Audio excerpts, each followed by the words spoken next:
상한 마음 들이며 주님 앞에 나아가니 나의 의로움이 되신 주 그 이름 예수 나의 길이 되신 이름 예수 나의 길 오직 그가 하시나니 나를 단련하신 후에 내가 정은 다시 나오리라.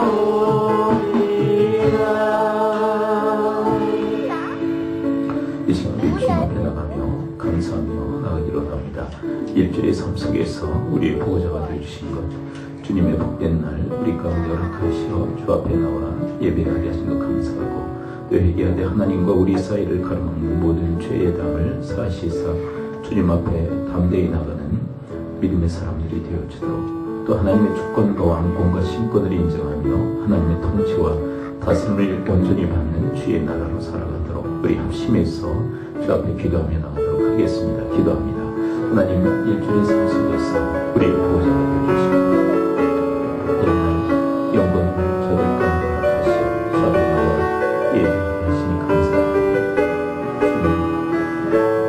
주님께서 저희들을 예배자로 삼으셔서 이 시간 주님과 저희들의 사이를 가로막는 모든 죄의 담을 사하셔서 주님 앞에 온전하고 정결한 모습을 예배하게 하시고, 하나님의 주권과 왕권과 신권을 인정하고 하나님의 통치와 다스림을 받고 주님의 사랑을 온전히 살아갈 수 있도록 하나님 저희 모두를 도우시고 인도하여 주옵소서.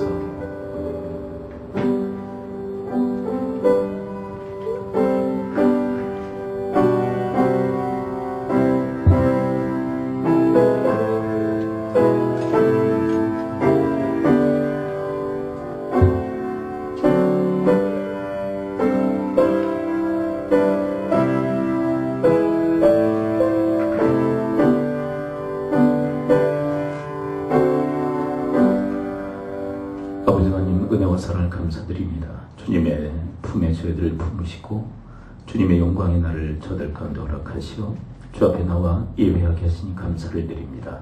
신령과 진정된 예배자들로 저들의 심령을 주장하시고 인도하여 주옵소서.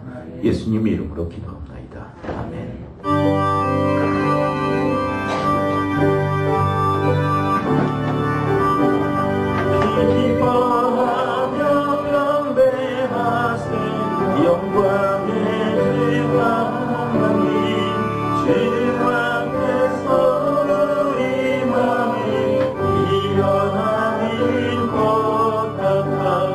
죄와 슬픔 사라지고 우리 심금을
참되게 하시네 노래하며 행진하여 사회에서 이기고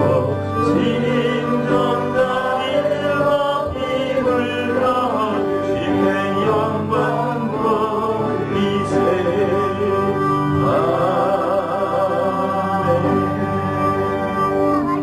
기도문 87문 요한계시록 21장 말씀입니다. 또 내가 새 하늘과 새 땅을 보니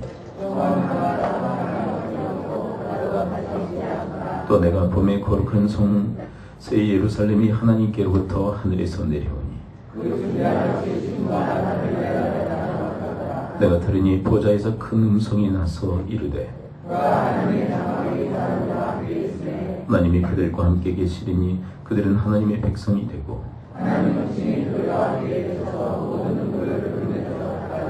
다시는 사망이 없고 애통하는 것이나 곡하는 것이나 아픈 것이 다시 있지 아니하리니 보좌에 있으신 이가 이르시되 보라 내가 만물을 새롭게 하노라. 아멘. 서두신경으로 우리의 신을 고백합니다. 나는 전능하신 아버지 하나님 천지의 창조주를 믿습니다.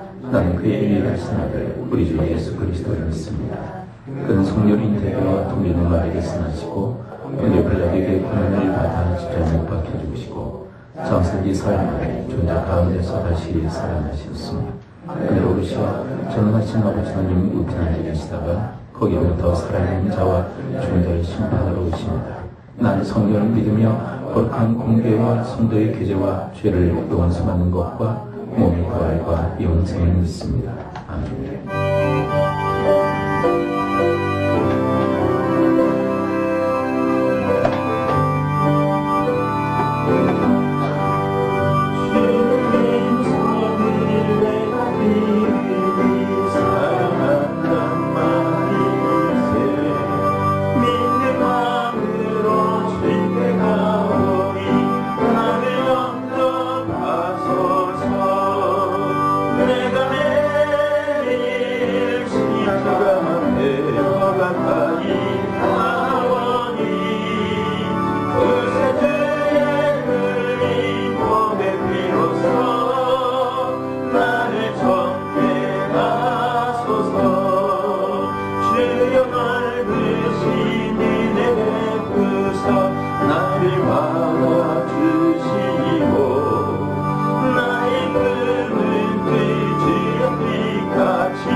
내가 거룩하니 너희도 거룩하라 말씀하신 하나님 앞에 예배자로 서게 하심을 감사드립니다.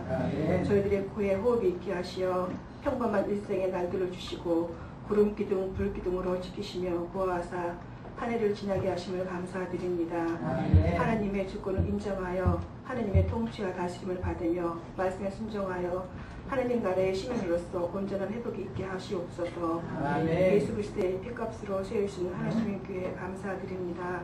주님의 피값으로 세우신 교회를 이리 때와 자기 제자 삼으려는 자들로부터 교회를 지키라고 리더들을 세우신 주님의 교회가 기도하는 사망자들로 인하여 든든히 세워지게 하시옵소서.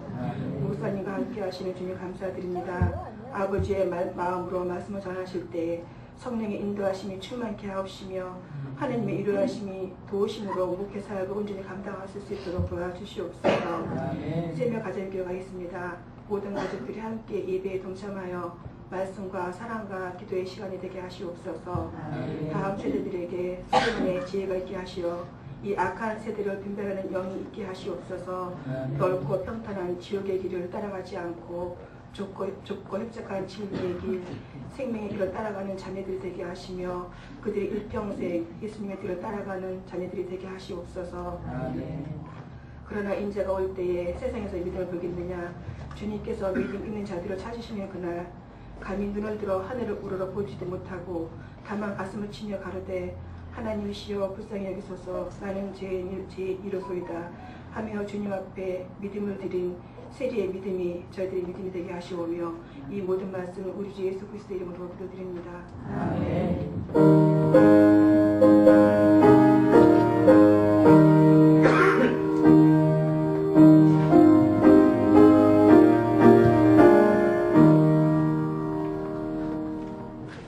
디모데후서 4장 1절부터 18절까지 말씀입니다. 하나님 앞과 살아있는 자와 죽은 자를 심판하실 그리스도 예수 앞에서 그가 나타나실 것과 그의 나라를 두고 너는 명하노니 너는 말씀을 전파하라. 때를 얻든지 못 얻든지 항상 힘쓰라. 범사에 오래 참음과 가르침으로 경책하며 경계하며 권하라. 때가 이르리니 사람이 바른 교육을 받지 아니하며 귀가 가려워서 자기의 혈육을 따를 스승을 많이 두고 또 그 길을 진리에 돌이켜 허탄한 이야기를 들으리라. 그러나 너는 모든 일에 신중하여 고난을 받으며 전도자의 일을 하며 내 직무를 다하라. 전제와 같이 내가 벌써 부어지고 나의 떠날 시각이 가까웠도다. 나는 선한 싸움을 싸우고 나의 달려갈 길을 마치고 믿음을 지켰으니 이제 후로는 나를 위하여 그의 면류관이 예비되었으므로 주곧 의로우신 재판장의 그날에 내게 주실 것이며 내게만 아니라 주의 나타나심을 사모하는 모든 자에게도니라. 너는 어서 속히 내게로 오라. 대만은 이 세상을 사랑하여 나를 버리고 데살로니가로 갔고 그레스게는 갈라디아로 디도는 달마디아로 갔고 누가만 나와 함께 있느니라. 내가 올 때에 마가를 데리고 오라. 그가 나의 일에 유익하니라. 두기본의 에베소로 보내었노라. 내가 올 때에 내가 디도와 가고의 집에 둔 겉옷을 가지고 오고 또 책은 특별히 가죽 종이에 쓴 것을 가져오라. 우리 세공업자 알렉산더가 내게 해를 많이 입혔음에 주께서 그 행한 대로 그에게 갚으시리니 너도 그를 주의하라. 그가 우리만을 심히 대적하였느니라. 내가 처음 변명할 때에 나와 함께한 자가 하나도 없었고 다 나를 버렸으나 그들에게 허물을 돌리지 않기를 원하노라. 주께서 내 곁에 서서 나에게 힘을 주심은 나로 말미암아 선포된 말씀이 온전히 전파되어 모든 이방인이 듣게 하려 하시느니 내가 사자의 입에서 건짐을 받았느니라. 주께서 나를 모든 악한 일에서 건져내시고 또 그의 천국에 들어가도록 구원하시리니 그의 영광이 세세 무궁토록 있을지어다.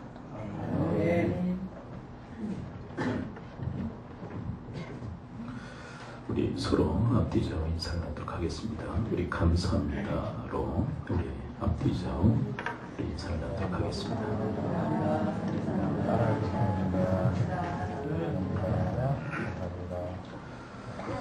사도 바울은 영적인 아들과 같은 디모데에게 내 직무를 다하라 라고 이야기를 하고 있습니다. 우리 4장 5절을 함께 읽어볼까요? 4장 5절 시작. 그러나 너는 모든 일에 신중하여 고난을 받으며 전도자의 일을 하며 내 직무를 다하라. 직무유기자, 맡겨진 일을 감당하지 않는 직무유기자가 아니라 직무를 잘 감당하는, 끝까지 감당하는 직무를 다하라, 그렇게 권면을 하고 있죠. 그 다음에 사도 바울이 디모데에게 강조하는 직무는 뭘까요? 4장 2절을 함께 읽도록 합니다. 디모데에게 당부하는 직무, 그리고 디모데에게 맡기신 하나님의 직무는 뭘까요? 4장 2절 함께 읽습니다. 시작. 너는 말씀을 전파하라. 때를 얻든지 못 얻든지 항상 힘쓰라. 범사에 오래 참음과 가르침으로 경책하며 경계하며 권하라.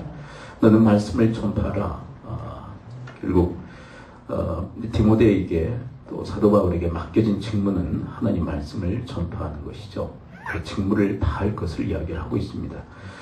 그러나 이 직무를 다하는 일에 있어서 그 환경은, 그 현실은 결국 호락호락한 것이 아니었습니다.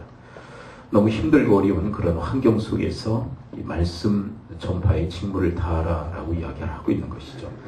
그렇다면 어떤 환경 속에 놓여 있는 것일까요? 3절을 함께 읽어보도록 할까요? 3절에 보면 그 시대, 또 오고 가는 모든 시대의 현상이라고 할 수 있겠죠. 4장 3절 함께 읽어봅니다. 시작. 때가 이르리니 사람이 바른 교훈을 받지 아니하며 귀가 가려워서 자기의 사익을 따를 스승을 많이 두고, 사람들은 바른 교훈을 듣고자 하지 않는다는 거죠. 근데 하나님 말씀이 바른 교훈이거든요. 근데 이 말씀을 듣기를 싫어한다는 거죠. 그리고 자기의 귀를 즐겁게 해줄 그런 스승들을 많이 찾는다는 거죠. 많은 사람들이 하나님 말씀을 대단히 싫어합니다. 왜냐하면 오늘 본문과 같은 사람들이기 때문이죠. 바른 교훈을 싫어하기에 하나님 말씀을 싫어한다는 거죠. 이런 말씀 듣기를 싫어하는 사람들에게 말씀을 전한다는 거 얼마나 고역입니까? 그래서 이 5절에서 뭐라고 이야기를 하고 있냐면, 직무를 다하는 것은 고난을 다할 것이다 라고 이야기를 하고 있어요. 결코 호락호락하지 않기에 하나님 말씀을 듣기를 좋아하는 사람들만 있는 것이 아니라 바른 교훈 하나님 말씀을 받지 않는 자들도 있기 때문에 고난받는 일이다 라고 이야기를 하고 있죠. 또 4절을 볼까요? 4절에 보면 또 시대의 그 현상, 자 4장 4절 함께 읽어봅니다. 시작. 또 그 귀를 진리에서 돌이켜 허탄한 이야기를 따르리라. 진리에서 돌이켜, 또 진리를 싫어한다는 거죠. 그리고 허탄한 이야기를 따르는 거짓된, 그리고 비진리의 것들을 추구하는 그런 사람들이 많다는 것이에요. 근데 이런 환경 속에서 하나님 말씀을 전하는 것, 이 직무를 다하는 것은 고난받는 일인데, 그러나 기꺼이 그 고난받는 일을 감당하십시오. 직무를 끝까지 감당하십시오. 그 얘기를 하고 있어요. 그렇다면 사도 바울은 왜 이런 어려운 환경 속에서도 이 직무, 하나님 말씀 전파하는 것을 왜 힘써서 하라고 이야기할까요? 저는 이 본문을 통해서 세 가지 이유가 있다고 생각해요. 첫째는 자기 자신을 위해서, 두 번째는 하나님을 위해서, 또 세 번째는 그 말씀을 듣는 상대를 위해서 이 직무를 다할 것을 이야기를 하고 있는 것이죠. 자, 첫째, 자기를 위해서 직무를 다하라고 얘기하고 있어요. 그러면서 자기를 본으로 삼고 있죠. 자, 6절을 한번 읽어볼까요? 자기가 직무를 다하고 있는데 어떤 자세로 직무를 다하고 있는가? 어떤 자세로 하나님 말씀을 전하는가? 4장 6절을 함께 읽어봅니다. 자, 이 각오죠. 사도 바울의 각오. 4장 6절 시작. 전제와 같이 내가 벌써 부어지고 나의 떠날 시각이 가까웠도다. 전제라고 하는 것은 이 제물에 부어지는 액체를 의미하는데요. 뭐 피나 아니면 기름이나 뭐 포도주를 이렇게 부어요. 그래서 이 제물이라고 생각하면 돼요. 결국 사도 바울은 일사각오의 그런 그 자세로 죽겠다, 하나님을 위해서, 그리고 이 말씀 전파, 이 직무를 다하기 위해서 죽음을 각오하고 순교를 각오하고 지금 사명을 감당하고 있다는 것이죠. 또 7절을 볼까요? 7절 사도 바울이 자기를 본으로 보이고 있는데요. 7절 또 뭐라고 얘기하는지 한번 들어볼까요? 4장 7절 시작. 나는 선한 싸움을 싸우고 나의 달려갈 길을 마치고 믿음을 지켰습니다. 나는 선한 싸움을 싸우고 있습니다. 그리고 믿음을 끝까지 지키고 있습니다. 선한 싸움이라고 하는 것은 계속 하나님 말씀을 전파하는 거죠. 근데 이게 왜 선한 싸움이냐면 지금 영적 전쟁을 벌이고 있어요. 사탄과의 영적 전쟁. 그런데 사탄을 공격하는, 그래서 승리로 나가는 중요한 방편이 하나님 말씀 전파에 있다는 거죠. 여러분, 그 구약시대에 다니엘의 기사를 우리는 너무 잘 알고 있죠. 다니엘을 죽이기 위해서 정적들이 법을 만들게 됩니다. 법을 제정해서 다니엘을 해치려고 해요. 다니엘을 삼켜버리려고 하죠. 근데 하나님께서 목숨 걸고 믿음을 지키는 이 다니엘을 보호하시되 그와 함께 하심으로 역으로 그 정적들을 하나님께서 다 해치워 버리시는 일들이 일어납니다. 만일 그 상황에서 다니엘이 목숨 걸고 믿음을 지키지 않았다면 싸움에서 패하고 말았겠죠. 완전히 삼키움을 받을 수밖에 없었을 것입니다. 그런 영적 전쟁이 지금 이 시대에도 일어나고 있다는 것이죠. 2000년 전이나 지금이나 그리고 다니엘 시대에 똑같은 그런 영적 전쟁이 지금 펼쳐지고 있어요. 여러분, 지금 사회에서는 아주 무서운 법들이 제정되려고 지금 하고 있죠. 뭐 성평등이라고 하는 그런 법도 만들어져서 기존의 어떤 가치관들을 다 무너뜨리려고 해요.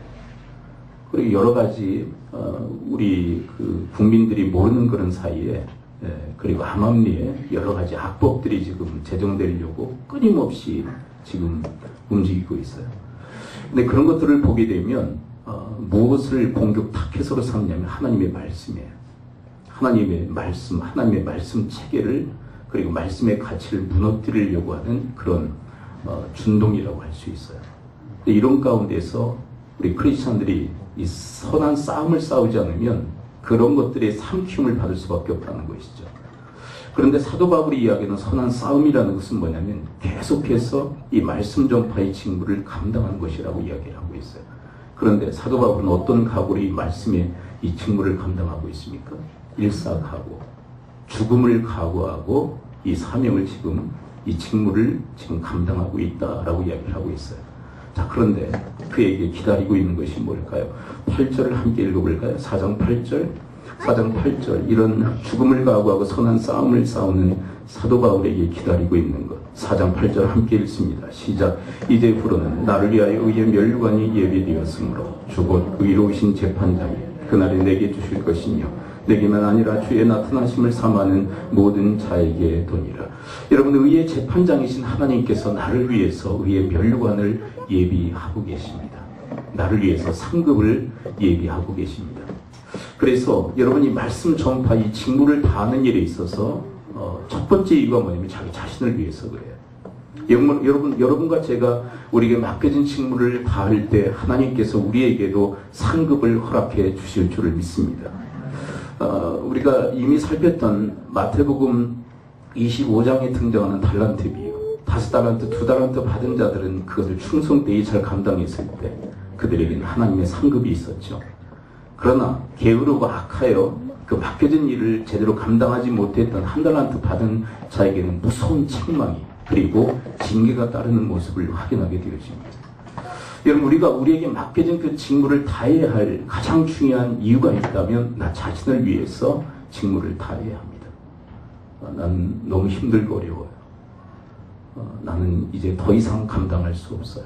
하다가 중단한다든지 포기한다든지 그렇다면 우리의 직무를 다하지 못해서 나중에 주님 앞에 섰을 때 잘했다 충성된 종이라고 일컬음을 받기보다는 악하고 게으른 종이라는 책망을 들을 수밖에 없는 사태에 빠지게 된다는 것이죠. 그러므로 여러분, 우리에게 맡겨진 그 직무, 말씀 전파의 그 직무, 아니 그 말씀 전파의 직무 이외에 우리에게 맡겨진 그 직무를 여러분들이 다하셔서 하나님께로부터 큰 상급의 수여자들이 되실 수 있게 되기를 축원을 드립니다.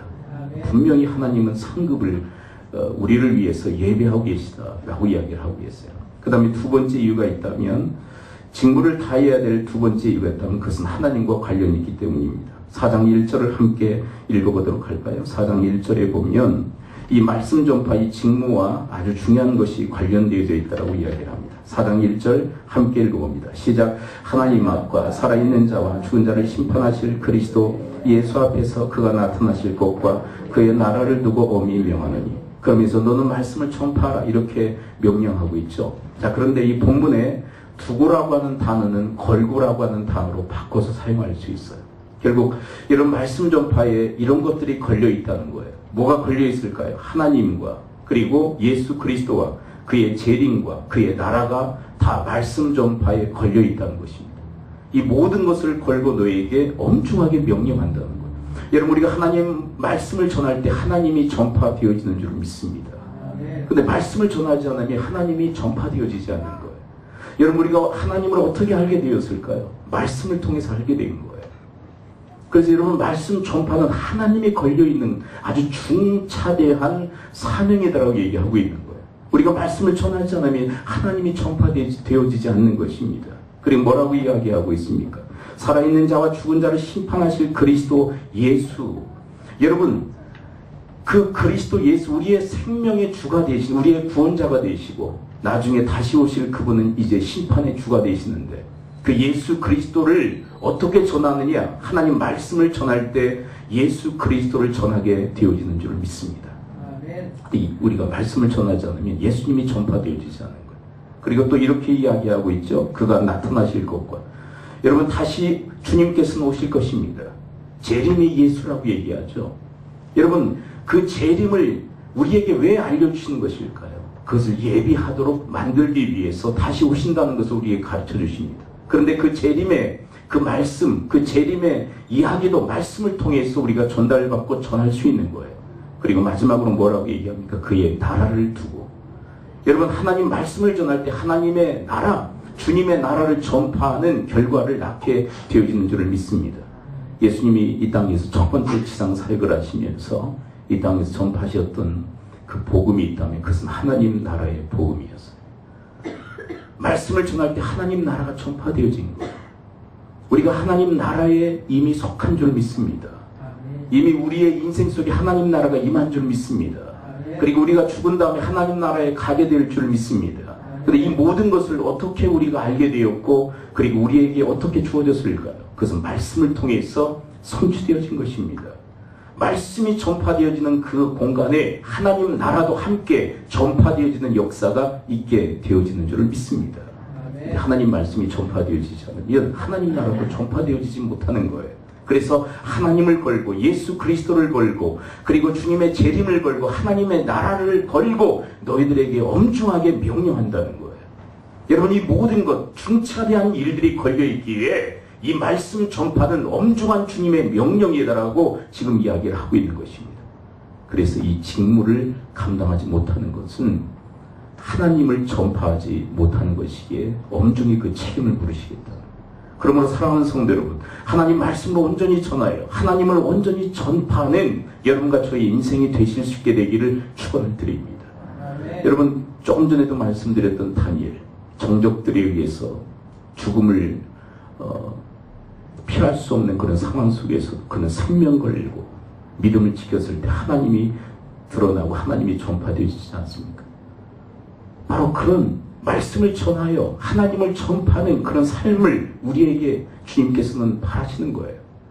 그래서 여러분, 우리에게 그 직무를 다하라고 얘기하시는 것입니다. 우리 인생에 있어서 너무나도 중요한 것들이 걸려있기에 말씀을 힘써서 전파하라고, 끝까지 전파하라고 이야기하십니다. 세 번째, 말씀을 전파해야 될 세 번째 이유는 그 말씀을 듣는 상대방 때문에 그래요.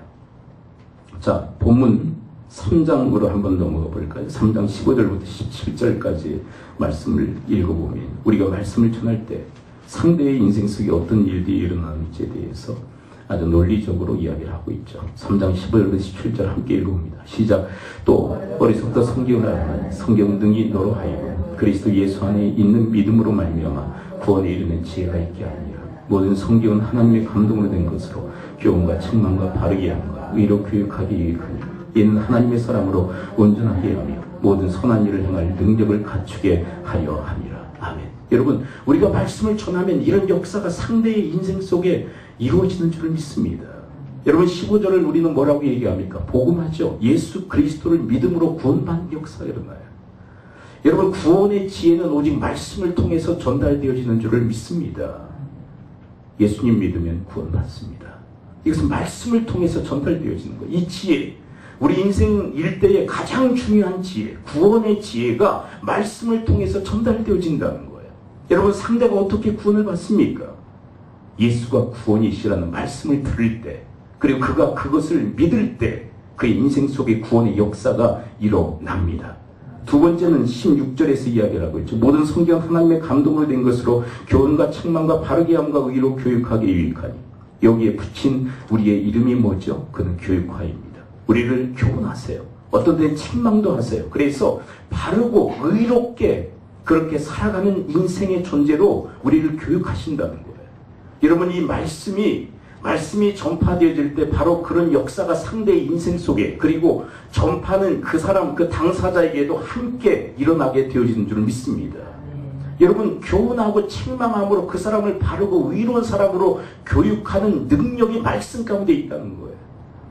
여러분, 이 세상을 보십시오. 앞으로 계속 엉망진창이 될 것입니다. 왜요?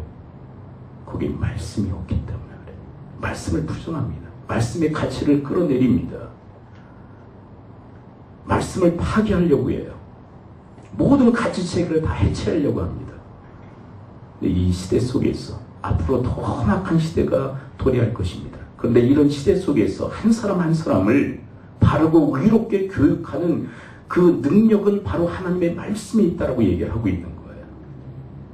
세 번째는 무엇입니까? 17절에 있는 하나님의 사람으로 온전하게 하며, 이것을 우리는 인격화라고 얘기하죠. 하나님의 사람으로 온전케 만드는 능력이 하나님의 말씀 가운데 있는 줄을 믿습니다.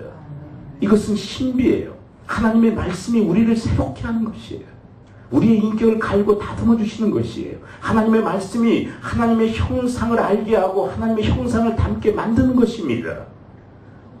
이 놀라운 역사가 우리가 말씀을 전할 때 상대방의 인생 속에, 우리의 인생 속에 일어나게 되어지는 줄을 믿습니다. 그래서 말씀을 전하는 것이에요. 그리고 네 번째, 17절 후반이죠. 이는 하나님의 사람으로 온전하게 하며 모든 선한 일을 행할 능력을 갖추게 하려 합니다. 선한 일을 행할 능력을 갖추게 만드는 것, 그게 하나님의 말씀의 능력이라는 것이에요. 여러분, 하나님의 말씀은 우리로 하여금 선한 것을 알게 하실 뿐만 아니라 그것을 행할 능력도 갖추게 하시는 줄을 믿습니다. 여러분, 그 인생의 생생한 체험이 여러분과 저의 인생 속에 일어날 수 있게 되길 바라고, 그 말씀을 전하여 상대방의 인생 속에도 놀라운 이 역사가 일어나도록 만드는 주님의 사람들이 되시기를 축원을 드립니다. 아멘. 종자연이라고 하는 그 기관이 있죠. 종자연이라고 하는 그 기관은요, 다른 취지에서 만들어진 게 아니라 종자연은 종교자유연합이라는 그런 단체예요. 근데 이 단체를 만들고 결성하는 중요한 역할을 했던 사람이 지금 예수 그리스도를 믿고 이제 우리 기독교인이 됐어요. 이분이 얘기하는 게 뭐냐면, 종자연의 중요한 목적이 뭐냐면 기독교 말살에 있었다고 그래요. 기독교를 말살하기 위해서 종자연을 만들었다. 근데 이분의 성함이 뭐냐면 이정은이라고 하는 그 교수예요. 울산대 교수인데, 이분이 기독교에 대한 어떤 혐오감이 있었어요. 기독교는 다 말살될 그런 대상이다. 그래서 종자연을 만드는 일에 중추적 역할을 합니다. 근데 이 사람이요, 기독교를 연구하기 위해서 뭘 했느냐면 기독교 방송을 이렇게 청취했대요. 청취하면서 뭐라고 생각했냐면, 구라치고 있네, 노가리, 거짓말하고 있네, 저것들을 어떻게 말살하지? 저것들을 알아야 내가 어떻게 말살할 수 있을지 전략이 강구되어지지. 계속 말씀을 들었다는 거예요. 근데 어느 날 어떤 목사님의 설교를 듣는데, 죄에 대해서 우리가 회개하고 또 죄에 대해서 우리가 정말 돌아서는 삶을 살아야 된다는 메시지가 전달되어지는 거예요. 속에서 전에와 같이 막 여러 가지 반항적인 그런 말들을 했대요. 너나 해라, 난 죄인이 아니야. 그런데 그 말씀이 심령 속에 파고들기 시작하는데 견딜 수 없는 그런 하나님의 그 터치가 있었다는 거예요. 그러면서 그때부터 이분이 변화되어지기 시작한 거예요. 예수 그리스도를 만나고 자기가 죄인임을 알게 되고, 그리고 오직 예수만이 구원자이심을 깨닫고 그리스도 예수를 믿기로 결단하고 주 앞에 돌아왔어요. 그리고 종자연의 실체를 지금 드러내고 있고요. 그리고 이 동성애에 관한 그 베이스에 깔려있는 이 어떤 세계관, 그리고 그 가치가 도대체 뭔지를 지금 폭로하고 있고요. 지금 기독교를 그 코너에 몰아서 지금 발설하고 또 어렵게 하려고 하는 그런 실체에 대해 지금 폭로하는 일들을 하고 있어요. 왜요? 그 중추적인 역할을 이분이 감당했었기 때문에. 그런데 여러분, 이런 사람도 주의 말씀을 들을 때 변화되어진 것처럼, 여러분, 우리가 하나님 말씀을 전할 때 사람 한 사람이 구원받고 하나님의 그 세계관과 가치관을 갖게 되고 그의 인격과 삶이 변화되어지는 역사가 일어나기에 하나님의 말씀을 우리에게 전파라고 말씀하시는 줄을 믿습니다. 우리가 말씀을 전하지 않으면 이런 일들은 일어나지 않는 것입니다. 여러분, 예수님의 비유 중에 씨 뿌리는 자의 비유가 있죠. 4가지 밭에 대한 이야기를 합니다. 4가지가 기름가, 돌자, 가시덤굴, 그 다음에 좋은 밭. 근데 보게 되면은 무엇만이 하나님 말씀을 받아서 결실을 맺습니까? 좋은 밭이죠. 그러면 몇 분의 1이에요? 4분의 1. 그리고 몇 가지 그 토양은 다 부정적인 것입니까? 4분의 3은 다 부정적인 거예요. 그런데 여러분, 4분의 3 부정적인 그 토양을 바라보면 말씀 사역을 감당할 수 없어요. 우리는 절망할 수밖에 없어요. 여러분, 다 길가와 같다, 가시덤굴과 같다, 돌짝과 같다 생각하면 말씀의 사역을 감당할 길이 없어요. 그러나 여러분, 우리가 소망을 갖고 희망을 갖는 것은 그럼에도 불구하고 4분의 1 넷 중에 한 사람은 하나님의 말씀을 받아 반드시 결실할 사람이 있음을 믿고, 여러분, 거기에 소망을 갖고 거기에 희망을 걸고 주의 말씀 전하는 일에 힘을 기울이실 수 있게 되길 축복을 드립니다.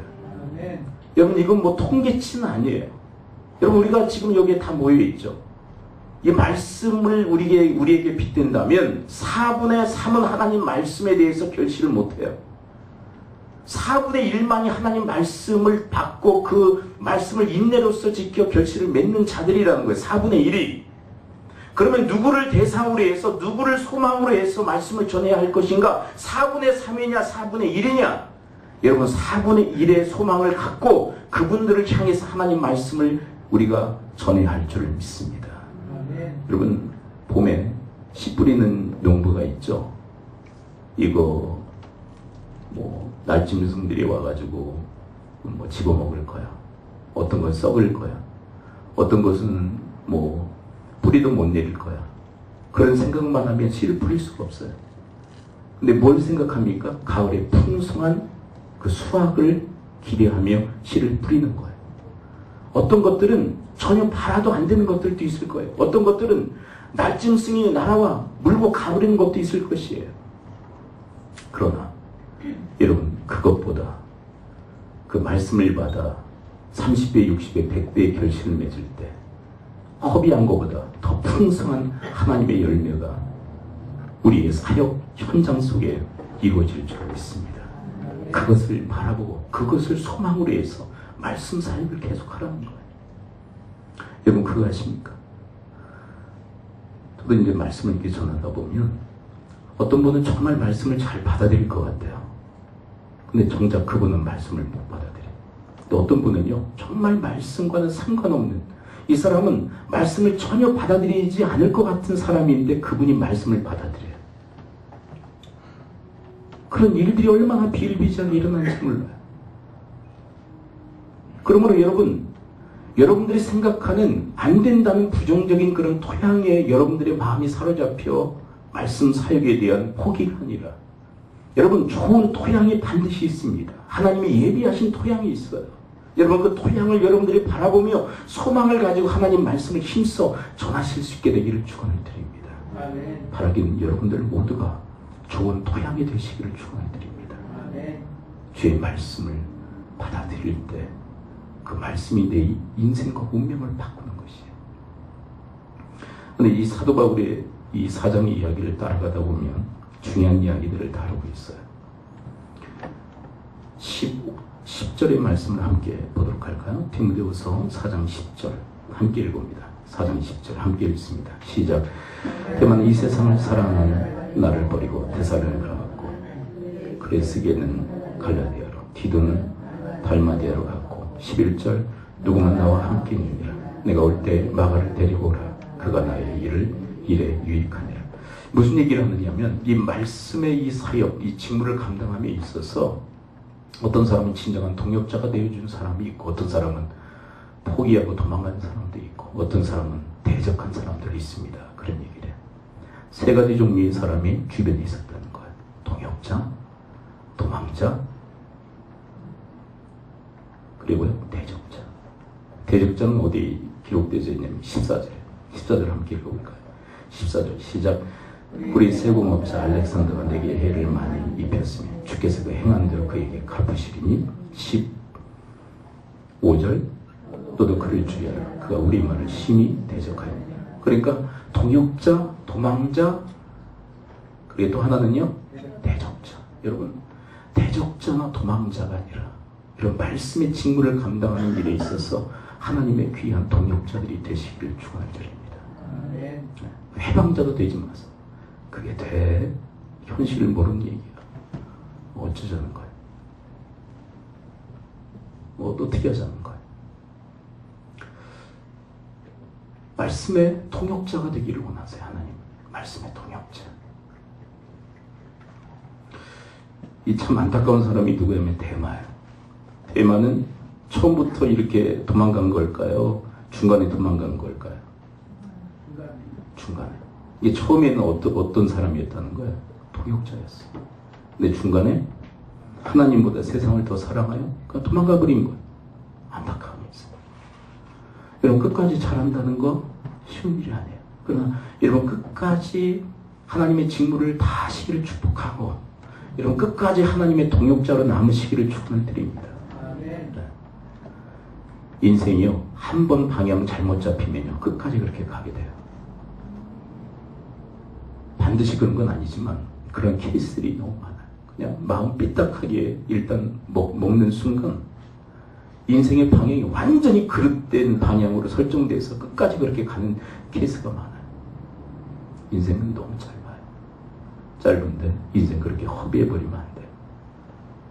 그리고 마지막 사도 바울이 하는 이야기가 있습니다. 이런 여러 가지 험난한 그런 사역 현장 속에서도 끝까지 감당할 수 있었던 중요한 이유. 17절 함께 읽습니다. 디모데후서 4장 17절 함께 읽어봅니다. 시작. 주께서 내 곁에 서서 나에게 힘을 주시면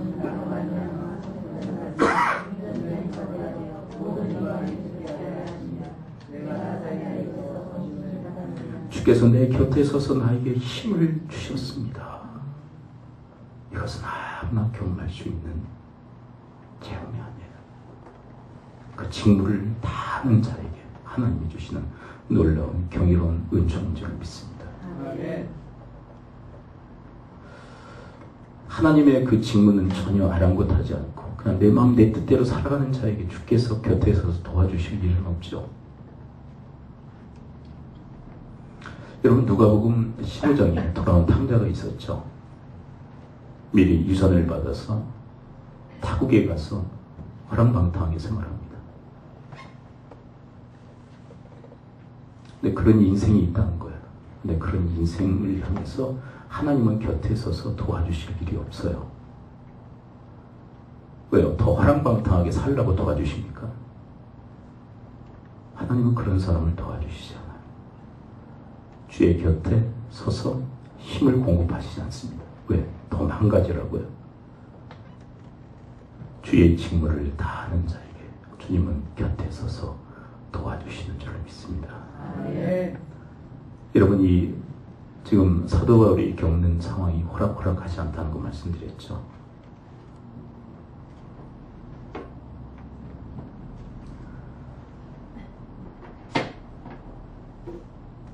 목회자로서 이제 제가 이제 사역을 하면 한 20년 정도 사역을 하다 이제 은퇴를 하게 될 거예요.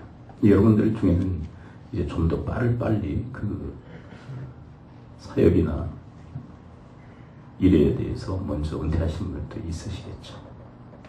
앞으로의 그 시대는요, 지금 우리가 겪는 그 시대보다 더 험악한 시대가 될 거예요. 지금 유럽일 때는 교회와 기독교가 완전히 다 잠식당했습니다. 지금 그 힘을 발휘하고 있는 게 지금 회교도이죠. 회교도.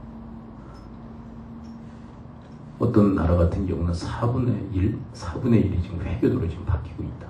거기에는 그냥 출산 장려를 하거든요. 다자녀를 출산을 해서 인구를 점령해버리고요. 그리고 인구 전에 이미 사상적으로 완전히 잠식당해버렸어요. 기독교 국가라고 불리었던 그런 유럽의 나라들이 이미 기독교가 다 무너졌어요. 그게 지금 미국에까지 영향을 미치고 있고요. 그리고 그것이 지금 우리 한국에까지 영향을 미치고 있어요. 지금 우리 신앙생활하는 건요, 원실 속에서 한 것과 같아요. 봄날이었어요.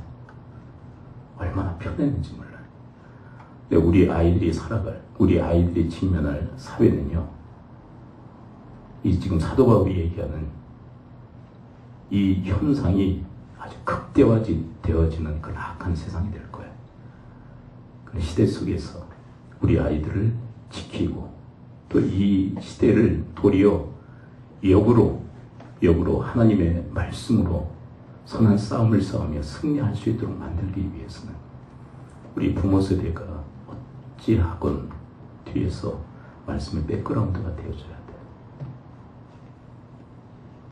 그러지 않으면 다음 세대가 그 감당해야 될 그 사회 그리고 그 상황을 다음 세대가 감당하기 너무 힘들고 어려워요. 다시 한번 말씀드립니다. 여러분, 말씀만이 우리에게 생명이며 우리에게 소망인 줄 믿습니다. 우리 부모 세대가 먼저 사로잡혀야 되고요. 그리고 그 신앙의 계승이 우리 다음 세대에게 있어야 돼요. 그래야 지금보다 더 험악한 이 세상을 감당할 수 있는, 그리고 더 역으로 이 세상이 하나님 나라를 이루는 그 하나님의 사람들로 세운 바 되어질 수 있어요. 기도하죠. 이제 우리 함께 기도할 때 우리 말씀으로 기도하기 원합니다. 사도 바울이 험난한 사역 현장임에도 불구하고 주의 말씀 사역 직무를 다한 것처럼 하나님, 저희들도 나 자신을 위해서 그리고 하나님을 위하여 그리고 말씀을 받는 상대를 위해서 이 말씀의 직무를 다할 수 있도록 하나님 저희 모두를 도우시고 인도해달라고 우리 함께 말씀으로 주 앞에 기도하며 나가도록 하겠습니다. 기도합니다. 하나님 아버지, 오늘 말씀 주신 감사를 드립니다.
나로 따라가오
나를 버리길 바라오. 하나님, 그때가 오면 바른 교훈을 받기를 싫어하고 자기 귀를 즐겁게 할 스승들을 많이 두며 진리에서 돌이켜 허탄한 것을 쫓는 자들이 많아지리라 하셨는데, 하나님, 시대가 더하면 더할수록 그런 시대의 징조들이 더욱더 강하게 드러나고 나타납니다. 하나님, 그럼에도 불구하고 저들에게 맡겨진 직무를, 말씀 전파의 그 직무를 다하는 주님의 신실한 일꾼들 되어지도록 저희 모두 위에 은혜 위에 은혜를 덧입혀 주옵소서. 예수 그리스도의 이름으로 기도합나이다. 아멘.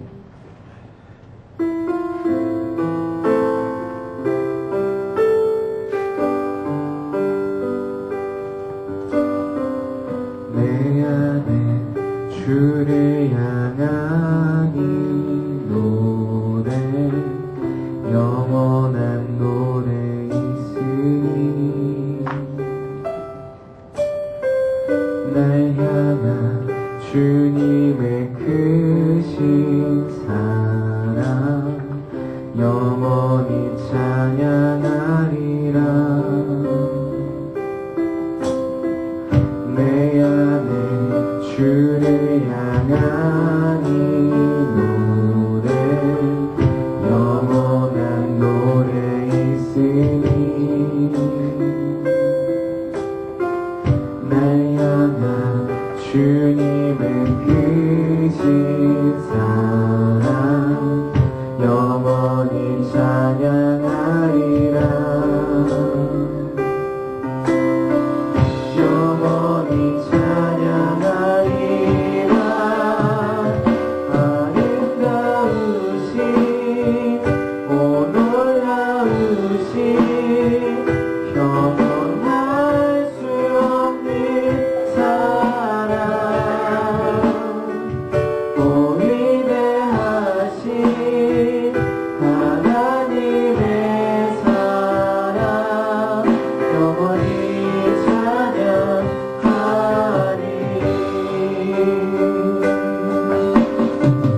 십자가 그 사랑 찬양하리. 날 구원하신 그 사랑, 내 삶을 드려 찬양하리라. 놀라우신 주의 사랑 영원히 찬양하리라. 아름다우신 오 놀라우신 영원할 수 없는 사랑, 오 위대하신 하나님의 사랑 영원히 찬양하리. 주와 같은 분이 없네. 이 세상 그 누구도 주와 같은 분이 없네. 누구도 이길 수 없네. 아름다우신 오 놀라우신 영원할 수 없는 사랑, 오 위대하신 하나님의 사랑 영원히 찬양하리. 영원히 찬양하리.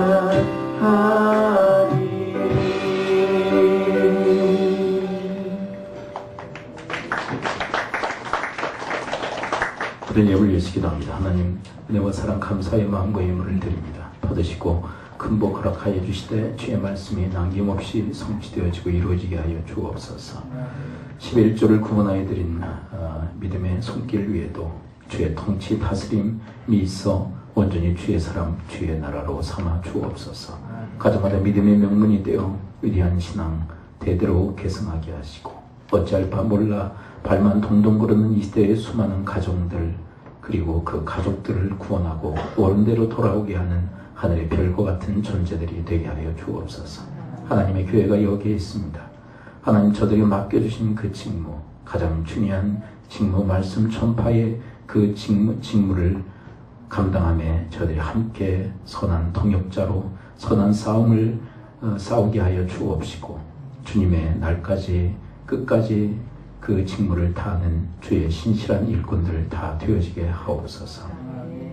사회생활 가운데 함께해 주시사 하나님께는 영광이요 많은 사람들에게는 유익이 되는 축복의 사역 그리고 저희들에게는 주로 인해서 기뻐하고 즐거워하는 찬양의 사역이 되어지게 하옵소서. 우리 다음 세대를 주님의 그 능하신 손길에 의탁하며 기도를 드립니다. 더욱더 위험천만한 세상 속에서 더욱 악한 이 시대 속에서 하나님께서 일평생 보호자가 되어주시어 우리 아이들의 영혼과 몸을 지키시고 돌보아 주시옵소서. 우리 부모 세대 위에 하늘의 평강을 덧입혀 주시사 하나님의 지혜로 이 땅을 살아가게 하시며 또한 끝까지 주의 사역을 온전히 감당하다 주님의 부르심에 응답하는 주의 신실한 일꾼들 삼아 주옵소서. 이 모든 말씀 우리 주 예수 그리스도의 이름으로 축복하며 기도합나이다. 아멘. 광고 말씀드립니다. 여러분 주보를 참조해 주시기 바랍니다. 오늘은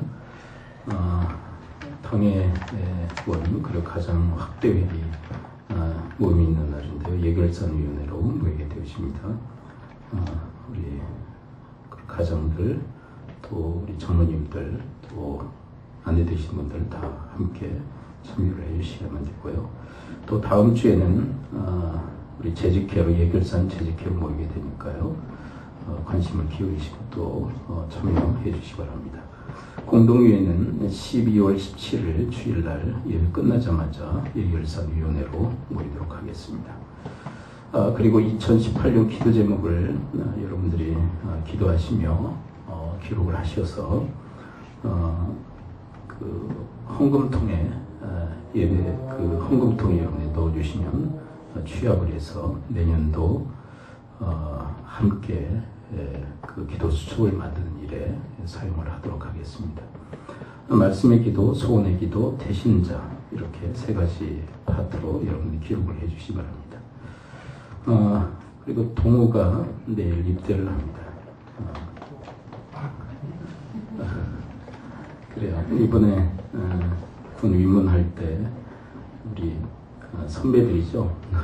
선배들 위로하러 갔는데 위로자에게 하나님이 행한 대로 갚아주실 줄 믿습니다. 하나님의 큰 위로가 있으시길 바라고 또 하나님의 돌보심이 함께 하시기를 축원합니다. 그리고 우리 지용이, 준용이 외출로 지금 함께 예배에 참여하고 있습니다. 우리 동우 그리고 또 우리 나온 우리 지용이, 준영이를 위해서 우리 격려하며 우리 박수하도록 하겠습니다. 다른 건강 없으시죠? 네, 다른 건강 없으시면 제가 기도하고 축도함으로 예배를 마치도록 합니다. 기도하죠. 하나님 아버지, 우리 믿음의 가족들을 위해서 저들이 중보하며 합심 기도를 주 앞에 올려드립니다. 하늘에서 들으시고 이 땅에서 응답하여 주시옵소서. 여러분들의 아픈 부위에 손을 얹으시죠. 주 예수 그리스도의 이름으로 명하는 모든 질병에서는 이 시간부로 다 묶임을 받고 떠나갈지어다. 고침 받을지어다. 또 여러분들의 가슴에 한 사람 품으시고 손을 얹으십시오. 내가 주 예수 그리스도의 이름으로 명하는 모든 질병의 세력은 이 시간부로 다 묶임을 받고 떠나갈지어다. 고침 받을지어다. 주의 평강이 임할지어다. 이제 우리 예수 그리스도의 은혜와 하나님의 크신 사랑과 성령님의 감화 감동 교통케 하시니 하나님의 그 직무를 다하며 살아가는 아버지의 귀한 권속들 머리머리 위에 섬기시는 가정, 교회, 직장, 사업 일터 위에 우리 특별히 이제 군 복무차 이제 내일 입소하는 우리 동무위에 또 우리의 모든 범사위에 지금으로부터 영원토록 함께 있을지어다. 아멘.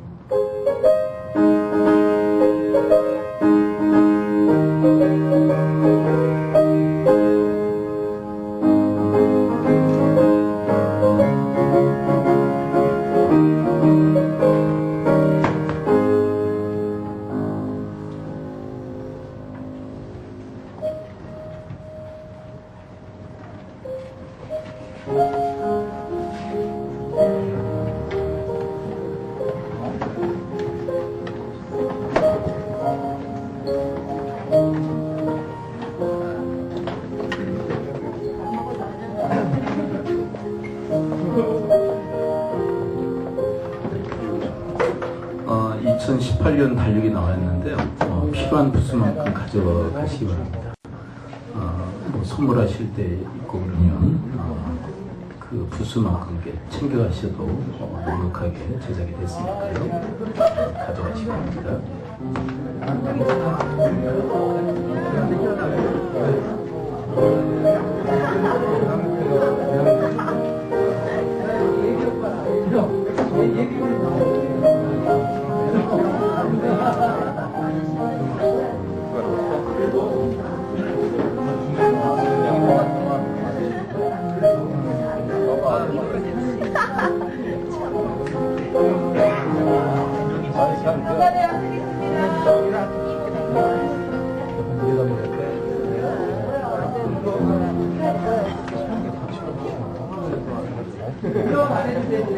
이건 많이 많아요. 이 적응 너무 힘들어. 오히려.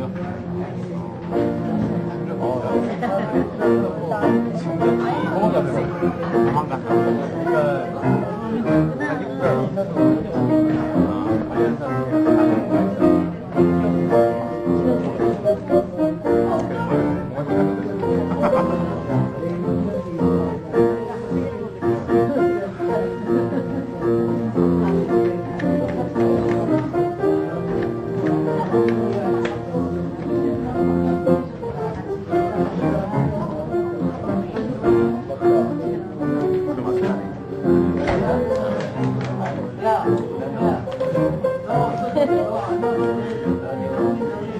귀여운데 여전하네. 이 너무 얇네.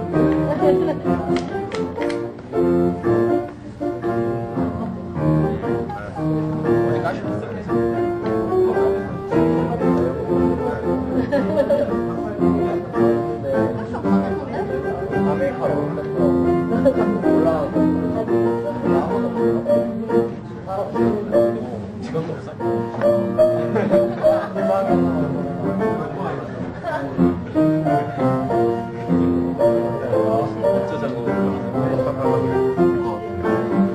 정말 힘드네. 왔다 갔다 하기. 뭐야. 어디 군바리가 있나? 너무 좋아야 되는데.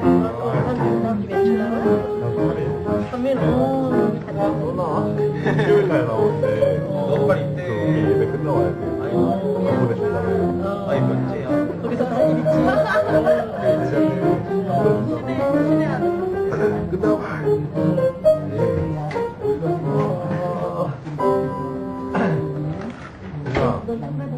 허니버터 먹어야지. 근데 이거 진짜 거기에서 되게 맛있네. 저 허니버터 칩이야. 엑스파이브 먹어요. 엑스파이브 맛있어. 엑스파이브 맛있어. 그런 기보다 나은 것 같아. 아, 나 이런 거야. 이게 너무 껴가지고. 너무 좋다. 오, 파인애플 먹겠네. 걔는 뭐야? 망고랑 오렌지랑. 내가 제일 잘했는데 안 먹으면 너무 많이 들어가서. 이게 아무것도 안 들어서 그냥 빵이야. 몇백만 원 할걸? 첫날 이렇게 분장이 안 좋냐?